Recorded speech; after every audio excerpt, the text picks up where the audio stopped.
This video is going to talk about equipment, hardware, software. What am I using? What I'm using, I guarantee you, is not the best. I'm using what is available to me, what I've purchased over the years. I've tried not to spend a ton of time and money investing into things that I only going to use on occasion. As a musician, I have quite a few things for a musician. I do that constantly.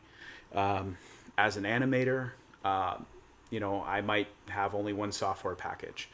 I might only have one small Wacom tablet that I've kind of held on to over the years. I've used a lot of high end stuff, and I've had the opportunity to work with like footage from high end cameras. So I can talk to you about pros and cons of having different hardware. But really, I want to talk to you about what can you get away with? What's the bare minimum, which is essentially what I'm kind of using here. So let's get started, and I'll go through my items that I'm using, and you can get an idea of what we need, what we can do without, and what is nice to have. All right, so we're going to take a few moments to look at some gear here. And I apologize if there's a little noise in the background of this video. It is 100 and some odd degrees here in Arizona, being that it is nearly the beginning of August. That's the hottest time for our season, so I apologize in advance for that, any background noise that there may be occurring. So in this video, I want to talk about gear and really like what gear to use. Is it important to have certain pieces of gear, or is there some gear we could leave out? I'm going to tell you, like I said, I do not have the best gear. I'm using what I have on hand, things that I've been using for the past few years. Um, but I want to kind of go through a little bit of gear concepts and maybe some ideas of topics, as far as how gear should be addressed, where you can kind of cut corners and just sacrifice more convenience than anything else, and where you kind of actually need to put your money in. So let's go ahead and get started. Now, one of the things that I'll just let you know is sometimes thinking about gear questions is insurmountable. You should not have to spend a bazillion hours critiquing, checking reviews on gear or anything like that. Do some research and determine whether something's high quality or not. Don't buy something cheap just because it's affordable. You definitely want to buy something that works. Just to give you a perspective, when I was in college, I really, really wanted um, an Intuos, a Wacom Intuos tablet, or I believe it's Wacom is how they pronounce it. Um, but a Wacom tablet, essentially. A buddy of mine from school brought in a 9 by 12 tablet on the day after he saw me painting something in Photoshop with a mouse, and he's like, "Here, you need to try this." And I wanted it. Well, it's like $400. That's way too much. So I thought, man, maybe I could cheat it. Maybe I can go around and see if there's any other vendors out there. And I got something, I believe it was called an ApeTech um, 6 by 8 tablet or 6 by 9 tablet. It had batteries in the pen, and it had all the features that the Wacom tablet had.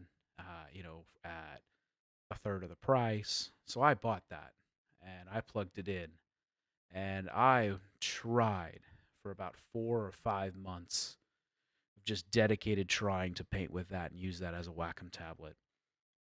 And I ended up just selling it. Or actually, I think I just gave it to somebody who was thinking about doing some photo editing um, because it sucked. I didn't bother checking the reviews. I didn't bother comparing it to people who have used a Wacom tablet. Um, so there are points where you just have to acknowledge that there's going to be better. Sometimes you're paying the price for better things just to make sure that you only buy once. I replaced that with a cheap 4 by 5 Graphire graphics tablet from Wacom that was $100, so less than what I paid for the ApeTech. Um, but that little itty bitty portable tablet just went circles around the off-brand purchase. So There is definitely a good reason to research some things, but don't let that research bog you down. If you need to get creative and you need to get started, then you can research. Take it from me, I can research until I'm blue in the face and not make a decision because I'm always worried about making the wrong decision. Don't do that. If you feel like the choice is between two good choices or three good choices, just pick one, whatever works for your budget, and go with it.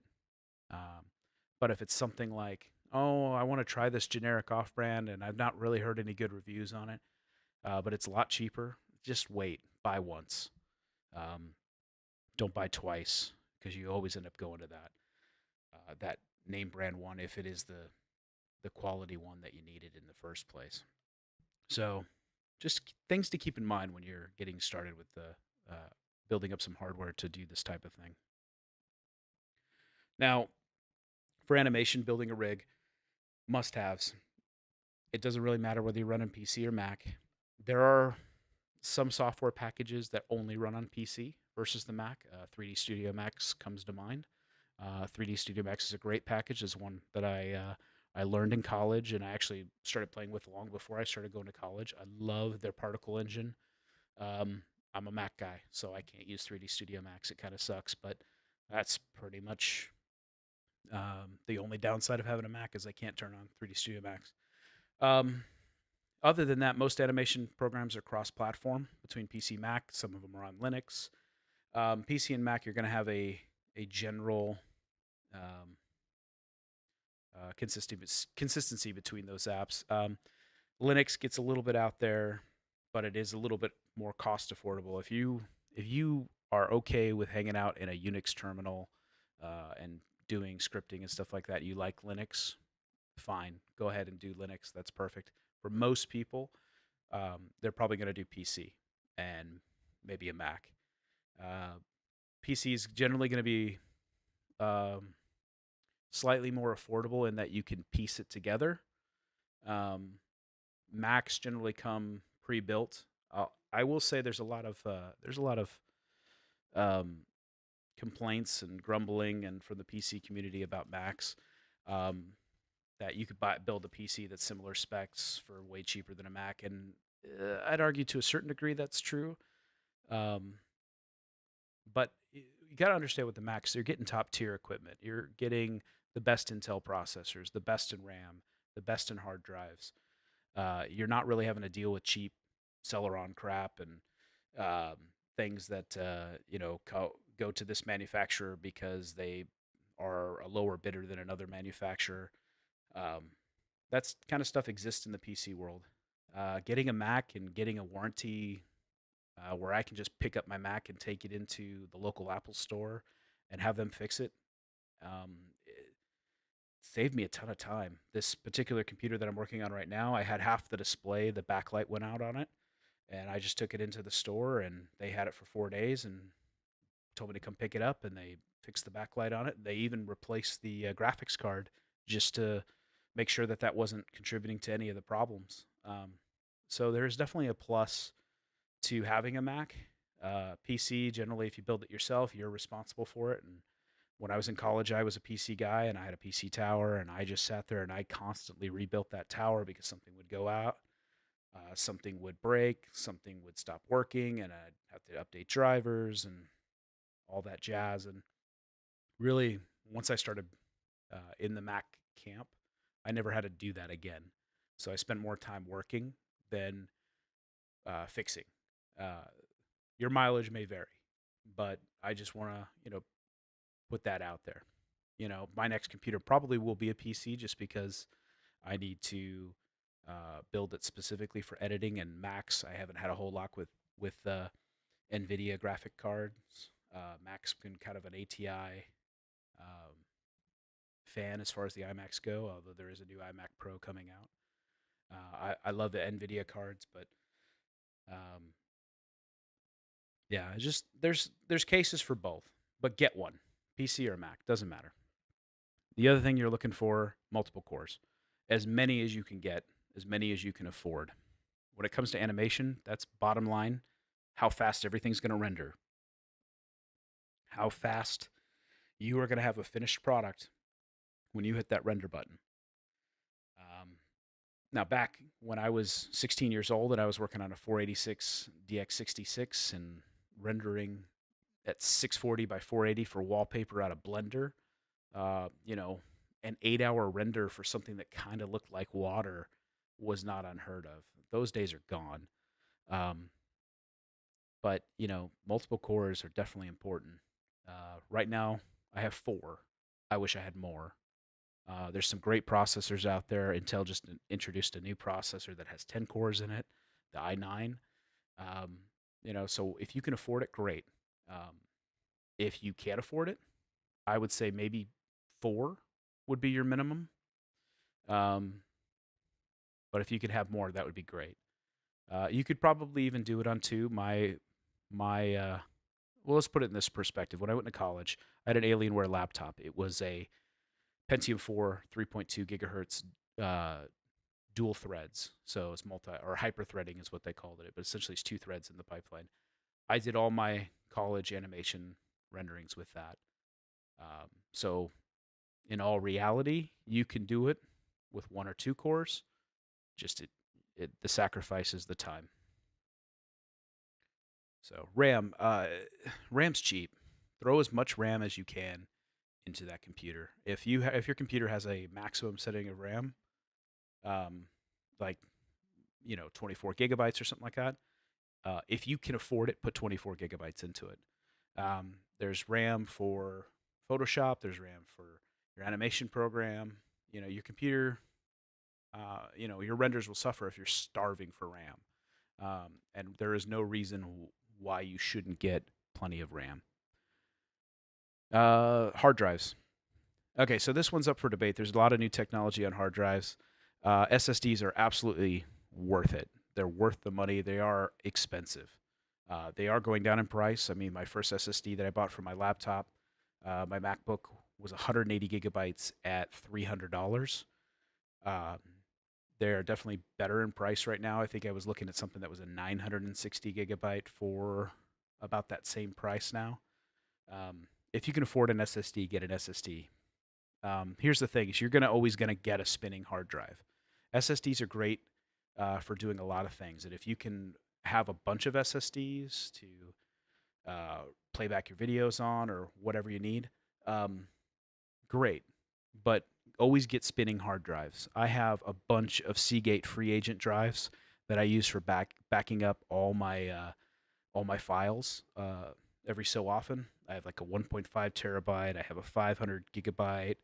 Um, I think I have a couple other lying around here that are less reliable, so I haven't used them nearly as much. But um, and these are all old hard drives, Seagate hard drives. I've had them for 5+ years. I mean, generally the way I work is if it doesn't exist in 3 places, it doesn't exist for me. I always have copies of everything, everything mission critical. If it's music or something like that, it's not mission critical for me. I have Apple Music. I can download it again if I need to.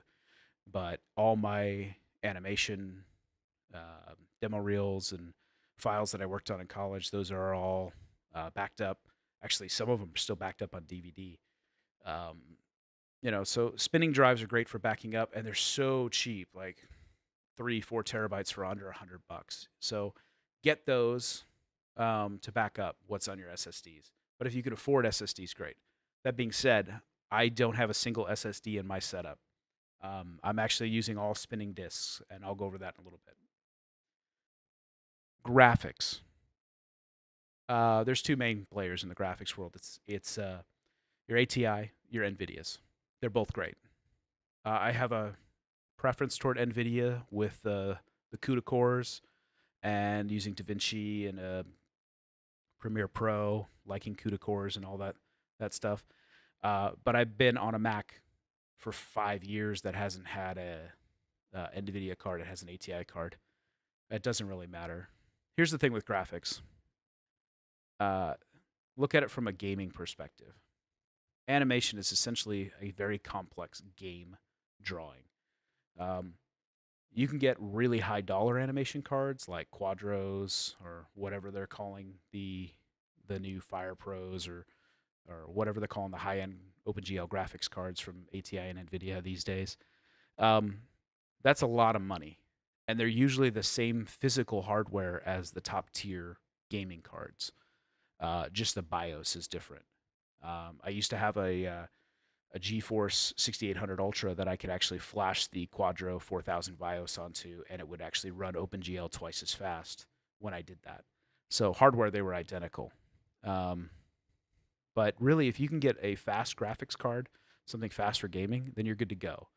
So in graphics, when it comes to graphics, I say that's where you don't want to skimp.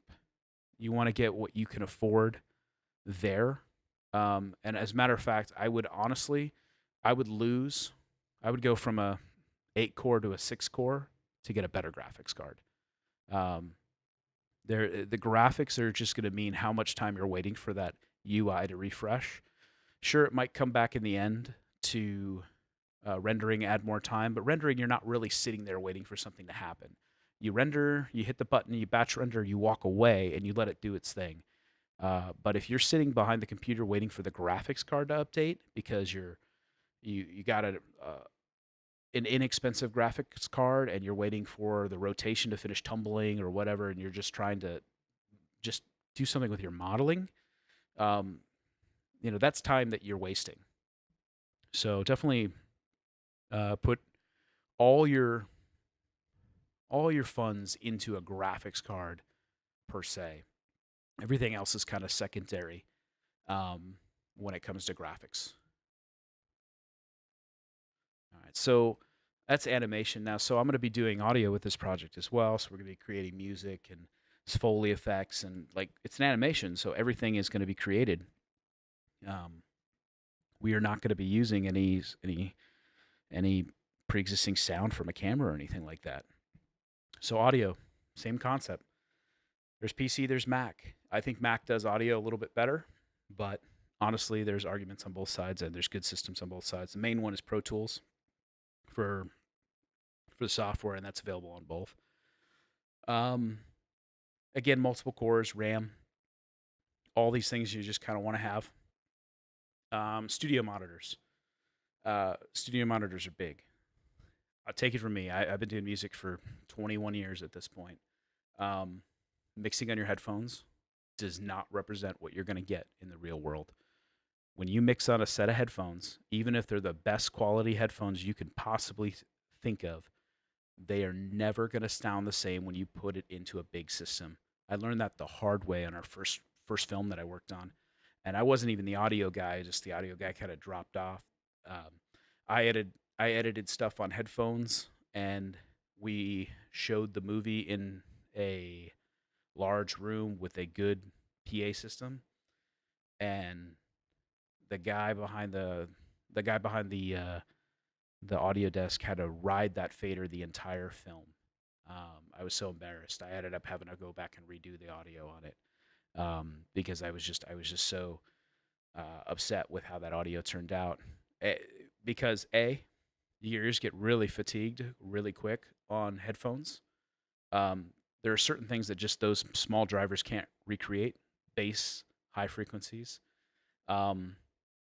Just a good pair of studio monitors is worth getting.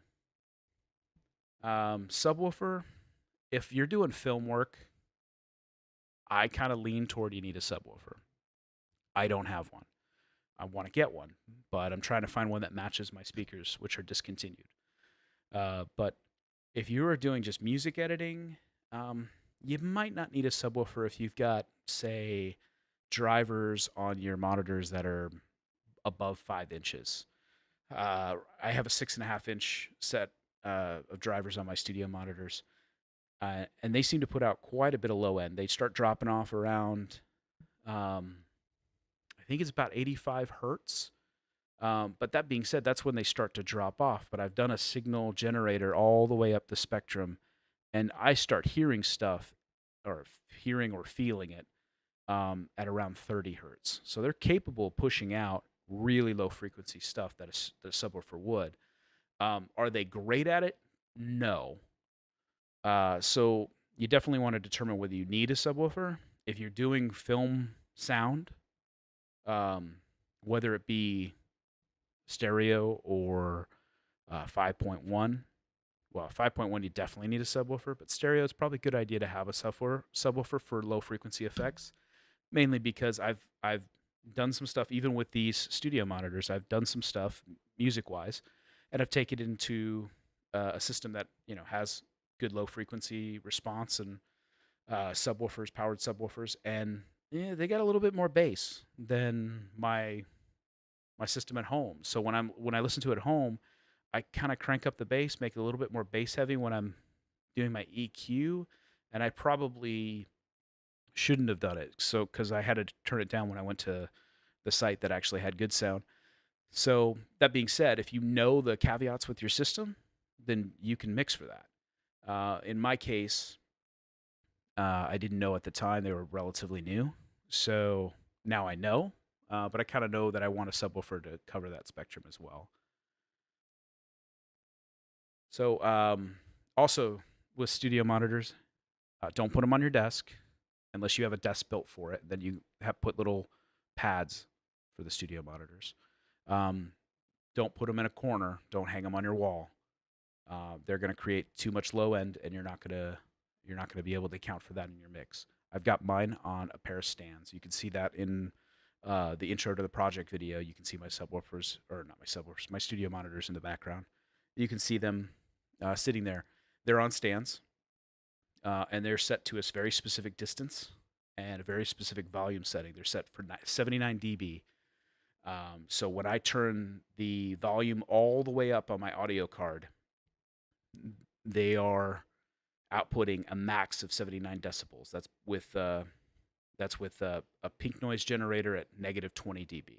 So they can actually go a little bit more than 79 dB, but that's the setting that I have it set at. And that is to give me a good headroom for big impacts when I'm mixing, and also to give me a good dynamic range so I can hear what it would sound like in a larger room ish. Um, they say that you can either do 79 dB or you can do 85. I did have them set at 85 at one point, and 85 is just too loud for the room that I'm in. I'm in a kind of a small apartment, so 85 dB. I mean, essentially 6 dB is twice the volume every time you boost the dB. So six times boost, essentially twice the volume. So they were really loud, and my ears would get really fatigued. 79, they're still kind of feel a little bit loud, but uh, they are. It's really good to kind of get to hear like really quiet strings kind of fade in. That's kind of that dynamic range why that's there. Um, and honestly, I got used to the setting. So um, hard drives with audio. Hard drives. It depends on what you're doing. Spinning drives. If you got a RAID, you're good. Some audio you can even record to a single drive as long as it's 7,200 RPM. Don't talk to me about 5,400 RPM. It's really slow. You probably will get a few tracks in there and then it'll start to die off. Systems are getting really good about caching a lot into RAM ahead of time. Um, but I always recommend a good fast spinning hard drive, at least 7,200 RPM. A RAID, which is what I'm using, if you have it. If you're using a lot of samples and you need to pull stuff from samples, SSDs make that go really, really fast. And if you're already building a machine that's doing animation and you've already got SSDs going on, great. Um, but good high speed spinning drives are really good for audio, but you don't necessarily need. You're not editing video. Audio is definitely a lot easier to work with. It only gets a little crazy when you start working at 192 kilohertz and 24-bit audio. Then you might need really fast hard drives. Right now, I can work at 96 kilohertz at 24-bit and multiple tracks and not have any issues. With audio, also there's a methodology of doing multiple computers where you have, say, I have my Mac as my main computer and it's my DAW, and over a network connection, it sends MIDI information to slave computers that have the virtual instrument track or virtual instrument like synths, and it sends the audio back through that same network connection using a program called Vienna Ensemble. Um, Look, if you can afford it, great. I can't afford more than one machine at this point. I could potentially do that at a later time. Um, and the latency, the amount of synths you can pull up on multiple computers is great. It may be a problem. I haven't done a full orchestral type, um,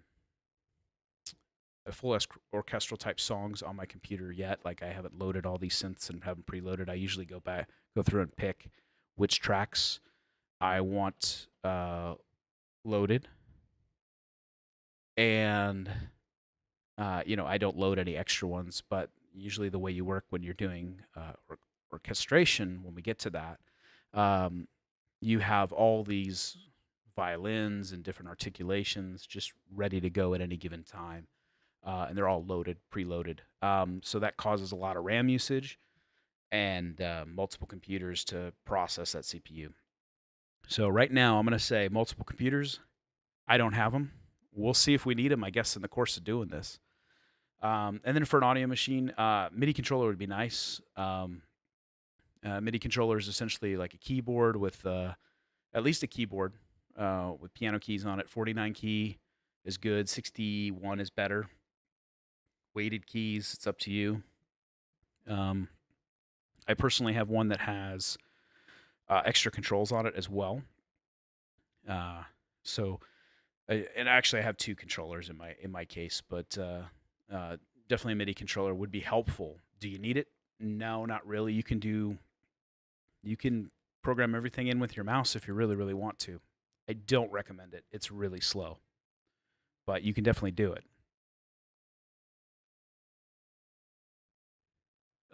So for editing, must-haves. I mean, we're kind of going through the same things here. Um, Multiple cores. Again, more cores you can throw at it, the better the render goes. RAM, maybe it's not as a big deal here unless you're doing, 4K video or something bigger than that. Fast hard drives, absolutely more important. If you were like, if graphics cards were the linchpin for animation, fast hard drives are the linchpin for editing. This is where SSD really, really shines, especially those new ones that plug into the PCI Express slots.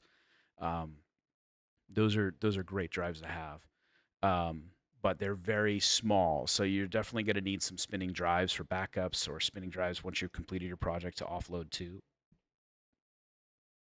Again, I'm still using RAID arrays, so I'm not going to be using SSDs unless between some now and the end of this project I get some SSDs or I upgrade something, which is probably unlikely. But spinning drives, that this is where they kind of shine in that they've got so much space to handle all this footage.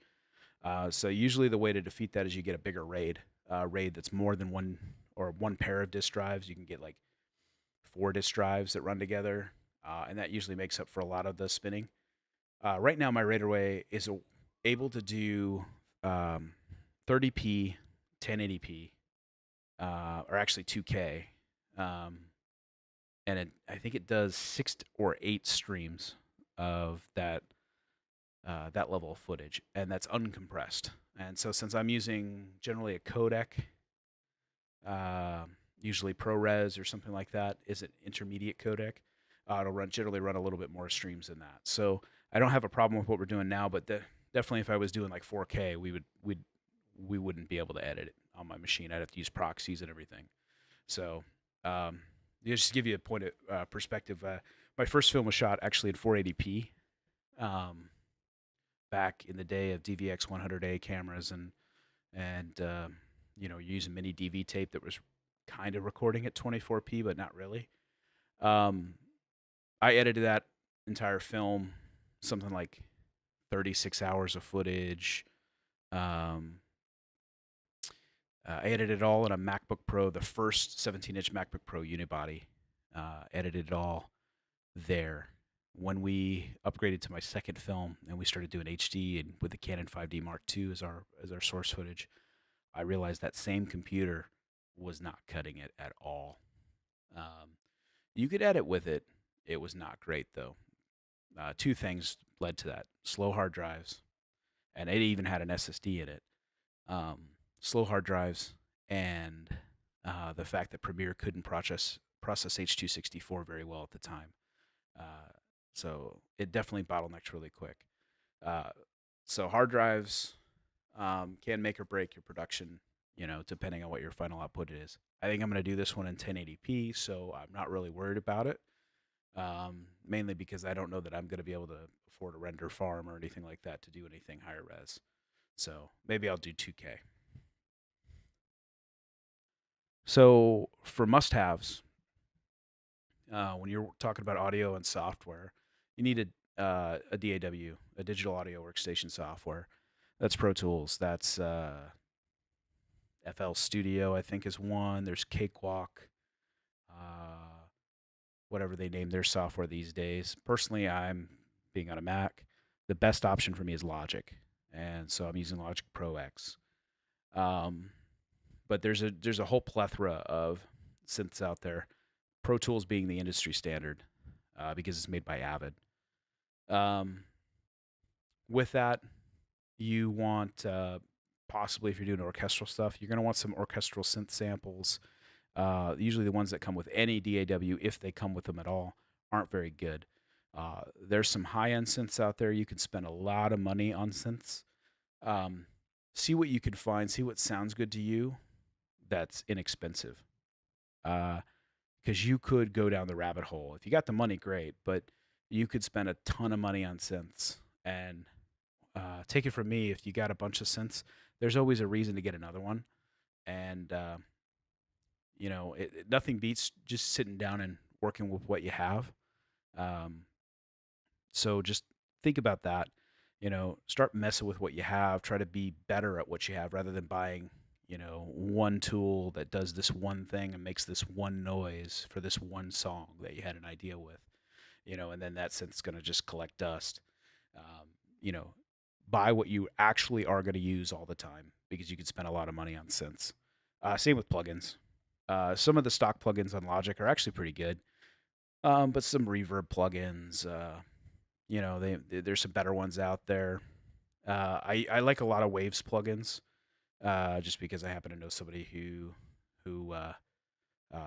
sends me stuff from Waves every now and then, and got me hooked on them. So I like Waves plugins, but even then, they're expensive too. So you can just occasionally, like if you sign up for their mailing list, you can get a good deal. Like here, this plugin is $29 this week.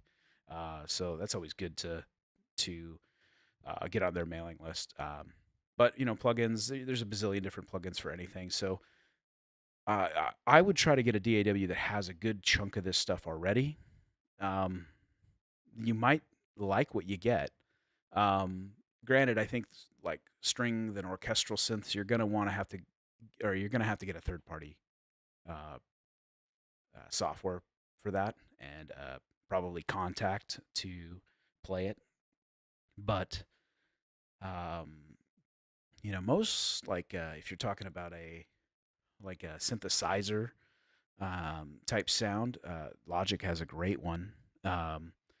And their plugins are pretty good. So, just look at which DAW you're kind of interested in and see what it doesn't have and account for that in the cost. Because you could get a really good deal on a DAW that it has nothing in it, and then you got to go fill it out. Then you might as well spend, uh, you know, the good money for a good DAW that comes with a lot of these things. With animation, uh, you obviously need a 3D software package. I'm a big fan of Maya. I'm a big fan of Max. I really love the Autodesk products. It's what I learned in school, and they've honestly kind of bought every every every product out there at this point. When I started school, the Maya was owned by Alias, Alias Wavefront, and a lot of these animation programs were different companies. Now, a good chunk of them are owned by Autodesk. Um, but Maya, as great as it is, it's not the only package out there. There's free one, Blender. Blender, I started learning how to do 3D when I was 16 years old on Blender 1.6. Um, it's come a long way.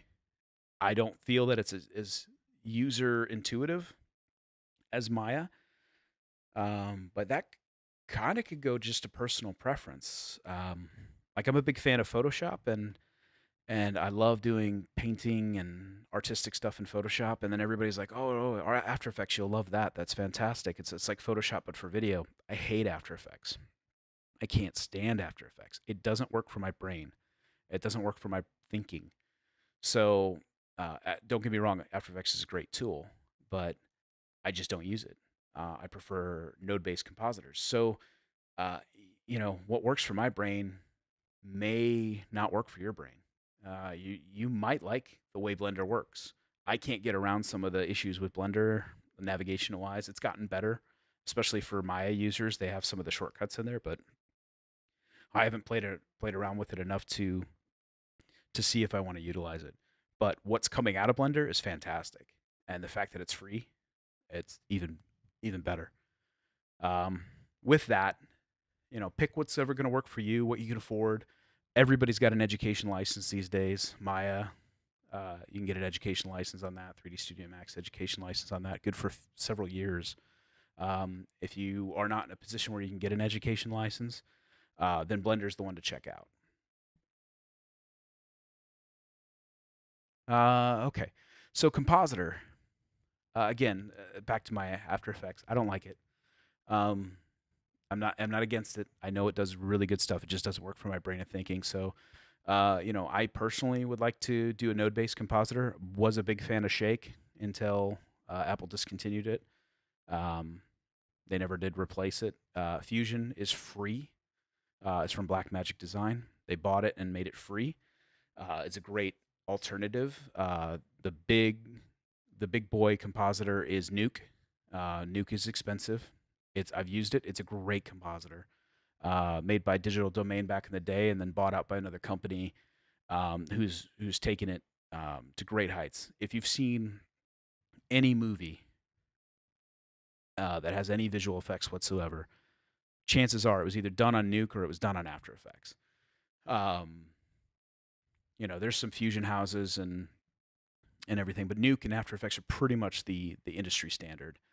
Um, so pick one of those, take a look at them, see what you like about them. I'm a big fan of, like I said, node-based compositing. You can probably find if you search, you can find on Amazon a used copy of Shake if you want to go for an old school compositor. And I still have Shake on my machine, although it takes a little doing and some terminal stuff to get it running these days on a newer machine. Uh, but some of these old compositors really work really well. Um, I mean, it's not that they're any different. It's just more features have come out on the new software. It doesn't mean they're less legitimate. You know, um, the King Kong that came out in the mid 2000s from Peter Jackson looks fantastic. Just because Shake was discontinued by Apple doesn't mean that you can't use it these days. You're going to have some limitations, but again, this is all about problem solving. You can work around those limitations.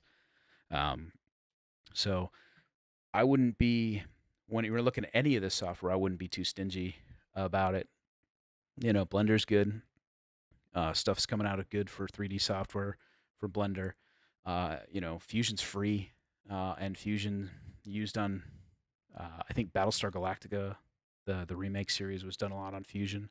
That was some good quality compositing that was done from that group. It's being used more and more in features. So I think more it's the artist than the tool.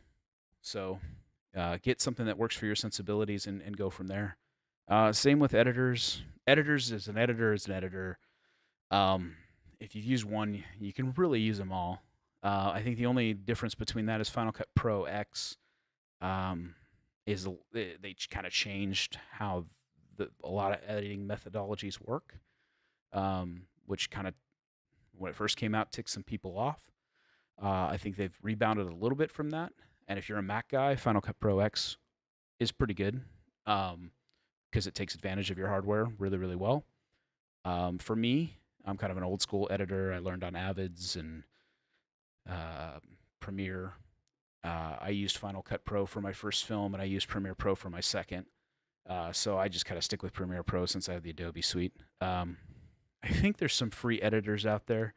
If you see a free editor, um, I know there's some open source ones on the Linux platform. Maybe there's some on the Windows platform. I haven't looked at them very much, but if you see one, just throw something down in the comments, maybe a link to it. I'll look at it and see how different it is from some of these higher end editors, and maybe it'll work for you. Um, but let me know if in the comments if you got something that is free or something like that. I like to work with free software because that means that the getting into doing this doesn't cost a lot of money if you got a computer. Okay, for hardware, what's going to be used on this project specifically for my hardware is for audio, I'm going to be using Logic Pro X. Now, Logic Pro X is an Apple-based product, takes advantage of Apple hardware, has got a lot of great things that come with it, synthesizers and plugins, fantastic things. It's a lot of good quality audio products that kind of just come with a whole package, and it's inexpensive compared to things like Pro Tools. For example, if you wanted to mix 5.1 on Logic Pro X, you could absolutely do that. If you want to mix 5.1 on Pro Tools, you have to pay for a 5.1 plugin. So Pro Tools can get really pricey. That being said, Pro Tools is the industry standard, and I think that's why they take advantage of the pricing. You know, to each their own. Pro Tools is a great system. I've used it. I prefer Logic because I'm on a Mac. I'm not going to say one's better than the other. I just like Logic, and it works for what I have. So that's what we're going to be using. MIDI controllers. So these are essentially pianos or keyboards. So for my MIDI controller, I have a Guitar Studio 900 from the mid-90s. It's an 88-key weighted piano keyboard. It has no sounds on it. It uses MIDI just to drive the computer to create synthesized sounds. So that is my main keyboard. It's a little old. Some keys probably need a little bit of work on it. I may be fixing it up while I'm doing this project, but for the most part, everything still works. Just there are some keys are a little touchier than others. To help kind of balance that out, I actually bought a brand new Novation SL Mark II 49. It's a 49 key keyboard that sits on my desk because the big Guitar keyboard is huge, weighs a lot, like most weighted keyboards do, and it will not sit on my desk. So the 49 key kind of helps me dial in my sound design and lets me trigger synths and see what I'm looking for. And then it also has a bunch of faders and control knobs and jog controls that allows me to play and stop and record. So it's sitting on my desk and is kind of my go-to keyboard for mixing and creating sounds. And then the Guitar is for performances like piano. With these controllers, they're all hooked up by USB or a MIDI port into my audio interface. And then they all have standard foot pedals for sustain. I don't have an expression pedal for volume. I use that. There's a modulation wheel on both keyboards that I can use to do dynamics, which is very important when you're doing string instruments in synthesized stringed instruments like violins and cellos and stuff like that. For my monitors, I'm using Resolve A6 Studio monitors. These are from Samsung. They're not the greatest, but they work actually really, really well. I got them for $120 at Guitar Center. Somebody had them used in the box with all the manuals. They were the price of one M Audio studio monitor. They were the price for the pair, so I picked those up, and they sound way better than the M Audio ones because they have a bigger driver. So I get a lot more low end, and I don't necessarily need a subwoofer, but they do make a subwoofer that pairs with this.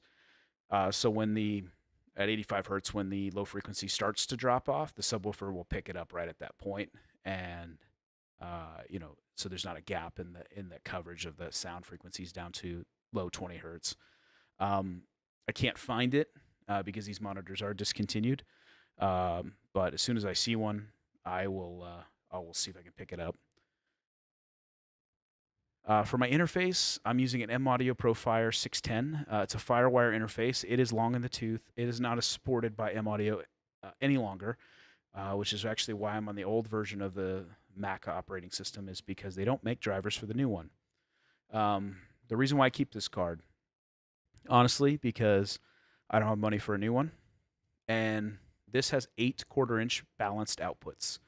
So at one point, I was attempting to mix 5.1 on a Logitech computer speaker surround sound system. Not a good idea. Don't recommend it. But I was attempting it nonetheless. And this was the only system that I could find that had 6 to 8 outputs to do 5.1. So I could have an individual channel for center, left, right, rear, left, right, and sub to mix 5.1. So if I ever wanted to do a 5.1 setup with real studio monitors, this is ready to do it. To get that same kind of control out of the new USB and USB 3.0 interfaces, you have to pay quite a bit of money, like $400 or $500 before you get that many outputs. And even then, it might just only be 6, so I couldn't do 7.1 or anything like that. Not that I need that many, but this thing has an insane amount of outputs, and I only paid $150 for it used. So this is why I keep this, and this is why I don't update my Mac. My Mac is kind of stuck at El Capitan at this point. As far as the other hardware I have various stringed instruments. I'm mostly a guitar player, but I play quite a few different instruments, drums, keyboards, but mostly guitars. So I have a plethora of guitars. I have an acoustic guitar, an Alvarez AJC 60 SC, which is a jumbo acoustic with a cutaway, spruce. I think it's spruce and maple. Sounds fantastic. Unplugged with a good set of strings. Doesn't sound great when you plug it in. So that might use a microphone to record that if I need that for recording. I have an Epiphone Dot, which is kind of like a Gibson 335, with some custom vintage pickups in there from Seymour Duncan, to make it sound like an old guitar. If you're not familiar with guitars, think of BB King's Lucille, just that big semi-hollow body kind of jazz style guitar, or blues style guitar too. I have a Gibson Les Paul, which I use for just about anything. The cool thing is it has coil taps on it, so it makes it sound like it's got some either P90s in it or humbuckers. It's good for just shredding and rocking music. I always own a Fender Stratocaster, a Fender bass. This one's actually a Squier bass. It's a vintage modified Jaguar bass. It's got the best features of a P bass and a jazz bass, all in one, with a little bit of electronic wizardry to boost some bass. I don't know a whole lot about basses, but it's okay and it's cheap. The one thing that I do have that I use a lot is the Variax. I have a Line 6 Variax guitar, and what that is essentially a guitar that simulates 28 other guitars. It's designed like a Stratocaster, plays kind of like a Stratocaster as well, but it's made to sound like a Gretsch, a Les Paul, a 335, a banjo, Indian sitar, 5 different acoustic guitars, a 12-string acoustic. It's kind of cool. Some of the sounds are kind of hokey, especially since I have the older one. But if you need a good banjo sound, I mean, it's kind of cool to have because you have a bunch of different variety of sounds that you can just plug in at any moment. So it usually sits at home, does recording. The cool thing about it is you can actually plug it into a piece of software and actually make your own guitar using the bodies, the pickups, the wiring, samples that they have in their software. You can actually build a guitar in there.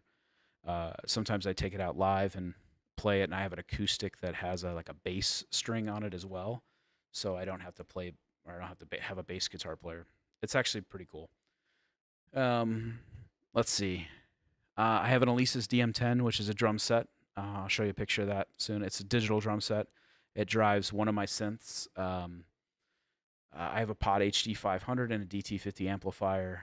That's a guitar thing. So Pod, kind of like the guitar is a guitar simulator that Line 6 Variax. The Pod is an amplifier simulator, and it partners up with an actual amplifier that's made by the same company, and that amplifier literally changes its wiring to account for some vintage amp sounds. Um, if you're a musician, it's the coolest thing in the world. If you're not familiar with this stuff, I'll skip past it, but it's really cool stuff. And then I have a really cheap set of Sterling Audio S50 and S30 microphone set, which is actually the microphone I'm using right now. Um, these are Guitar Center brands. They're dirt cheap. I get them on Black Friday. I bought it on Black Friday. That's like $50, but it's a good, entry level studio condenser microphone that I may or may not use for this. Software, of course, we're using Logic Pro. Some various Waves plugins, which we'll go over when I start working on that. I have an old version of East West Quantum Leap Gold, which is a strings and orchestral type synthesizer. It runs on Kontakt. The new ones run on their own proprietary Play software. The new ones sound way better, but that's the one I have because I don't have the money to go buy the new one. Hans Zimmer percussion. Big fan of Hans Zimmer as a composer from Man of Steel and the Batman movies, the new Justice League movies. He's been in the industry for a long time. You'd be surprised about what he's done if you haven't looked him up. But he's got this really kind of keen sense of percussion, and his percussion plugin, though pricey, is really nice. Addictive Keys, which is a piano synth, and also there's an Addictive Drummer made by the same company, and that really drives into that Alesis DM10 for me to play drums. I don't know how much I'll use that for this, but just in case I need a drum track, like an actual like rock drum set or something like that, I've got that.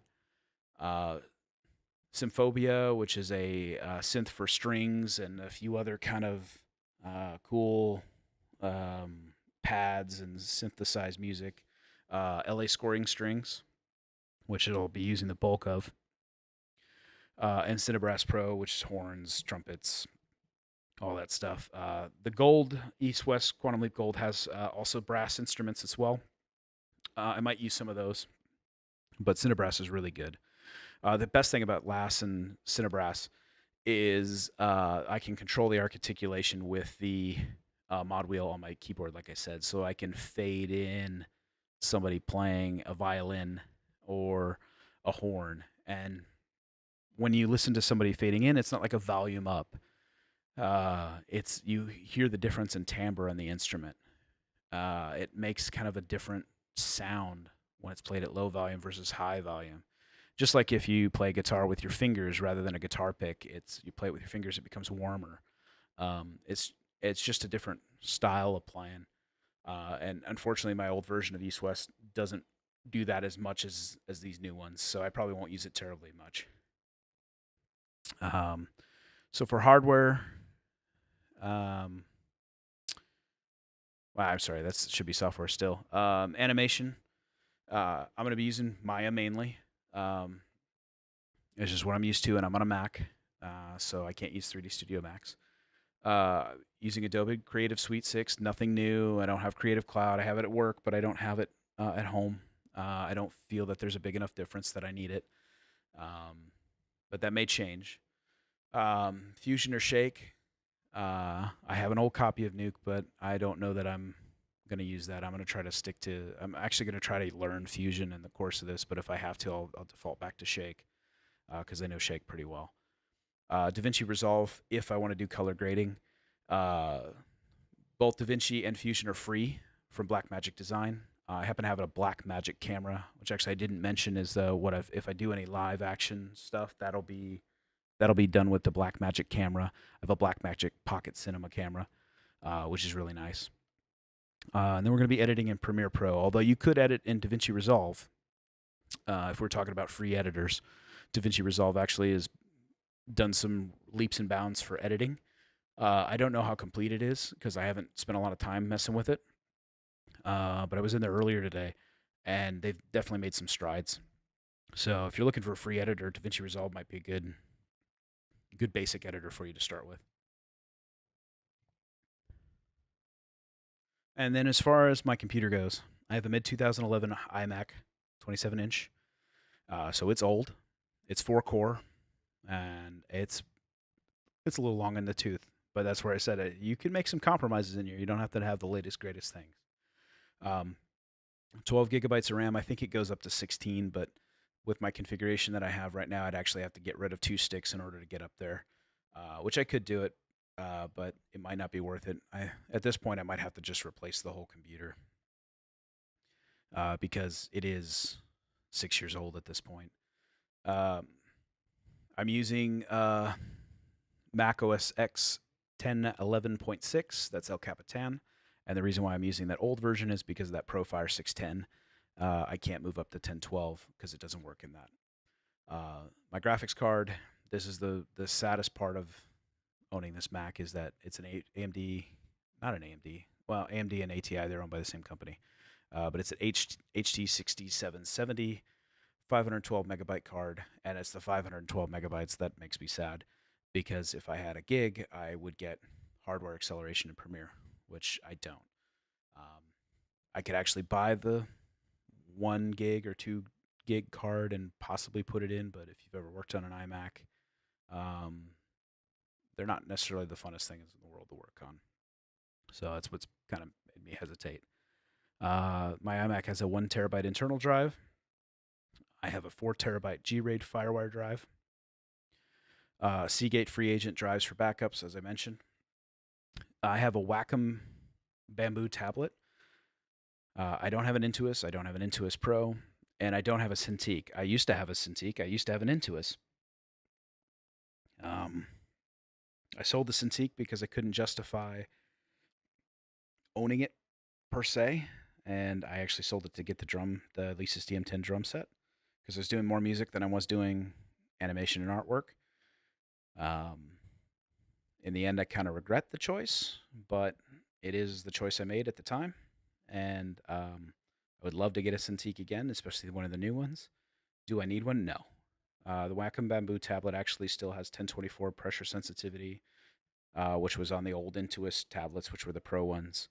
The new ones have 2048 pressure sensitivity on the Intuos Pros. The one thing that this is lacking that the Pros didn't have was the tilt on the pen, which I don't use terribly much. So I don't feel like I'm missing out. I feel like this is kind of similar to the same tablet I had when I actually bought a Pro one at college, after college was done. Again, I have that ProFire 610 card. I have a Logitech wireless mouse. I do not use the Magic Mouse. It's the one Apple product that I wish I could just throw across the room. But occasionally I do need it. Like when the kids use my computer, I let them use the Magic Mouse. I can't stand that. You can't use Maya very well on it, so I don't bother with the Magic Mouse. So I just bought a Logitech mouse. Been using Logitech mouses for 15 years at this point, gaming mouses. So, all right. Let's go ahead and look at a little bit some of the hardware that I have. So these are the studio monitors I have. These are the Resolve A6. They're 6.5-inch drivers, which give you, and they're ported on the bottom, so that gives you the bass response. That's kind of surprising from a set of monitors this cheap in this size. Honestly, I can't complain about them. I really do like them. I'm sure there are better monitors out there. I'm sure,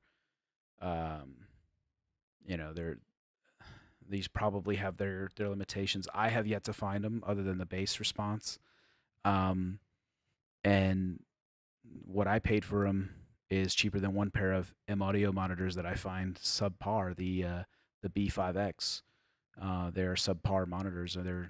They need a subwoofer for help. They need, or you need to get the big 8-inch one. So they work for me really well, and they fit the room that I'm at. So this is the Wacom tablet I have, the Bamboo. Again, it has some of the features that the old Intuos Pros had, or the old Intuos tablets, which were the Pro lines, have, other than the pen tilt. So really, it works the same. I think the only thing I said, I have a slightly wider one. I think I have a 6x9 than what I used to have, but honestly, it works fantastic. So I don't complain.